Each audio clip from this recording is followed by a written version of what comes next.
Good morning guys. Pauwi na kami guys. Alas 3 ng madaling araw guys. Yan oh, puno na yung bangka.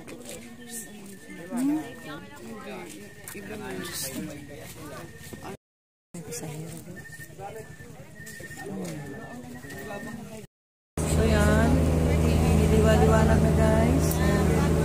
Yung buwan nandun pa. Alas 5 pa lang kasi guys.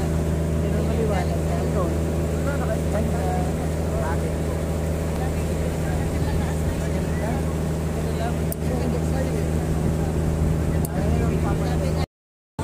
Guys, akala mo nasa kalsada kami. Puminto sa gitna ng karagatan ng bangka. Nag-pick up ng pasahero. Nagulat ako. Puminto kami tapos may sumakay dito sa gitna ng karagatan.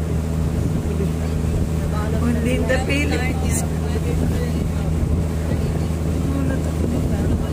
So yan guys, biliwanag na kapaligiran na.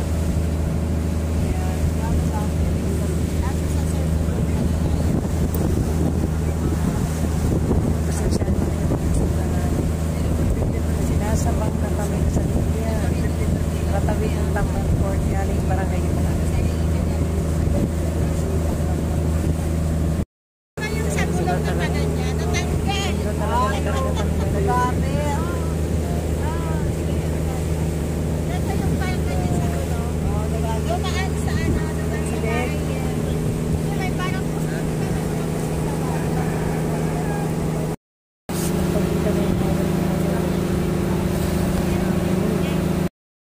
So may grotto doon.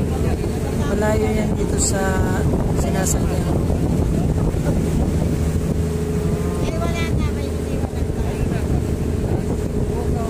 Magalaw yung camera. Maalon.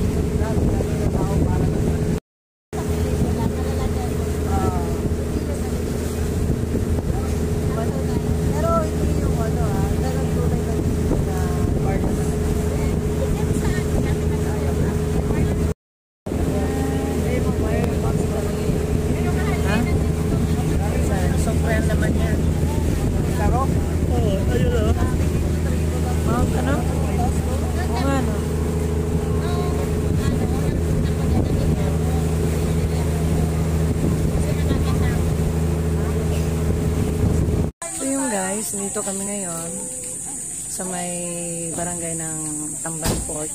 Hindi ako nakapag-video kanina doon yung pagbaba namin ng bangka at ano yung port mismo. Kasi nalubat ako kanina guys. Ngayon lang ako nakapag-charge. So yun, hindi ako nakapag-video doon. Dito na lang. Total na ipakita ko na dati yung port naman. Yung pa rin naman na itsura. So yun guys, let's go. Uwi na kami na Manila. Nandito pa rin kami sa Tamban Port. May binili lang guys. Ay, Tamban.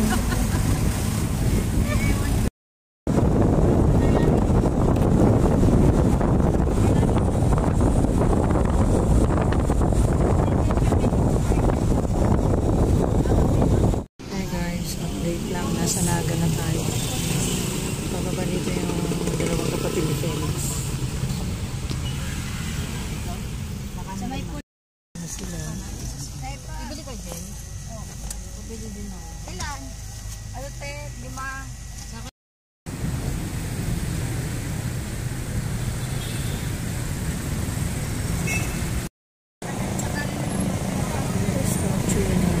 Mga taga-luto sa Naga. Alam yan.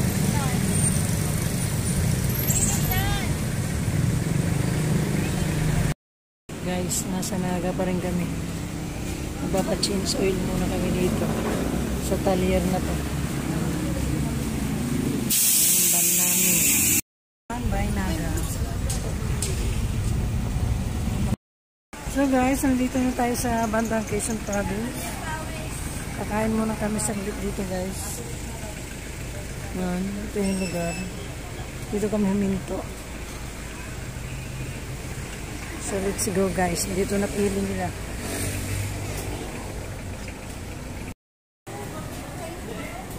May napili na kayo guys. Napili pa sila guys. Bago kayo kumain, magtanong kayo na mabuti para hindi kayo matulad sa amin ngayon. So, pagkatapos na, masarap naman guys.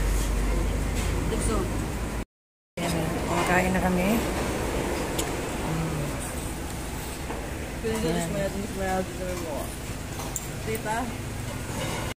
Guys, bili muna tayo ng mga pasalubong. Ayan. Bili lang ako. Ayan.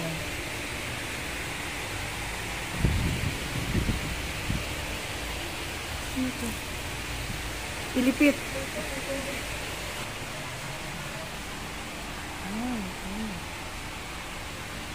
Yung pwede ipasalubong nyo guys. Magagawi kayo dito. Medyo affordable naman ang price.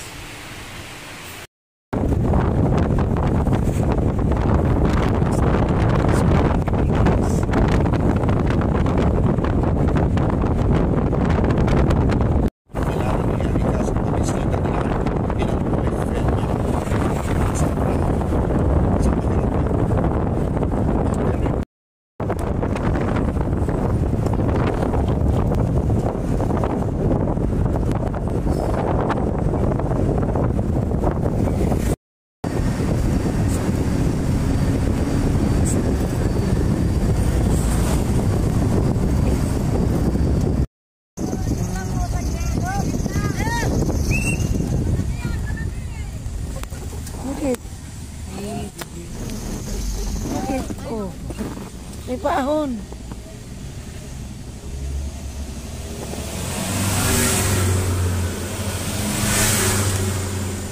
Ay, may paahon kasi guys. Nasigsag tayo guys.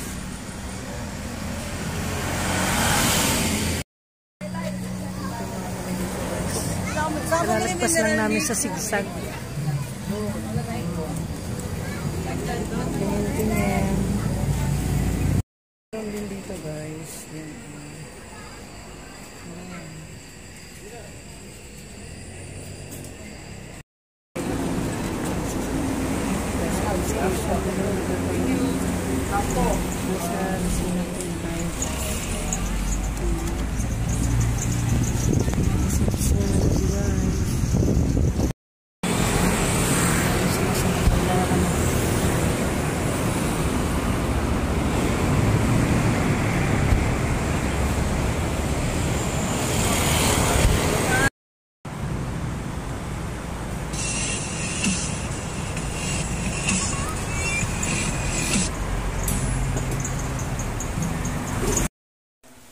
So yun nga guys, nakarating na kami sa aming mga kanya-kanyang bahay. Nagsiuwi na rin mga kasama ko sa biyahe.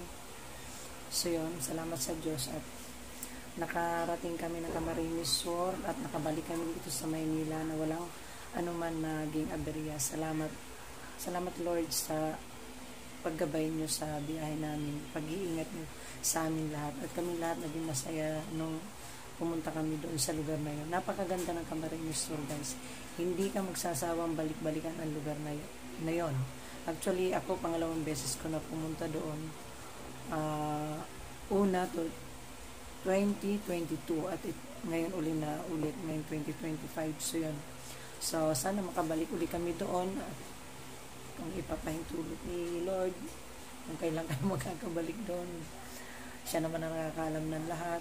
So yun, naging masaya kami lahat doon at salamat sa pamilya ni Felix doon sa tinuluyan namin sa lugar na yun sa may Barangay Himanag. Kataon na laging fiesta yung lugar nila tuwing nagagawi kami doon, tuwing nagbabakasyon kami doon sa kanila. So yun, salamat sa pamilya niya, asikasong-asikaso kami, lalo na sa food guys. Napakaganda ng lugar talaga nila, wala akong masabi.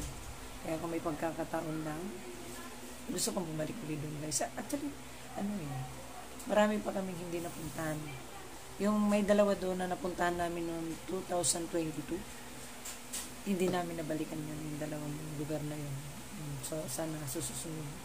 Nabalikan namin yung lugar na yun. Kaya, Nung nandoon talaga ako guys, yung ilog, yung dagat na pinuntahan na before. Pero may isla kami pinuntahan doon na ngayon ko rin lang napuntahan.